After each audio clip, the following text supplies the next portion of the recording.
السلام عليكم ورحمة الله وبركاته. الحمد لله رب العالمين، والصلاة والسلام على سيد الأنبياء والمرسلين وعلى من تبعهم بإحسان إلى يوم الدين.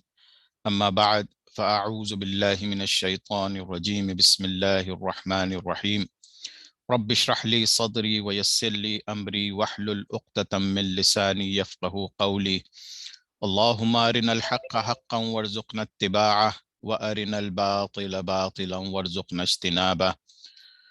اللهم إني أعوذ بك من علم لا ينفع، ومن قلب لا يخشع، ومن نفس لا تشبع، ومن دعوة لا يستجاب لها. اللهم صل على محمد وعلى آل محمد كما صليت على إبراهيم وعلى آل إبراهيم إنك حميد مجيد. اللهم بارك على محمد وعلى آل محمد كما باركت على إبراهيم وعلى آل إبراهيم إنك حميد مجيد.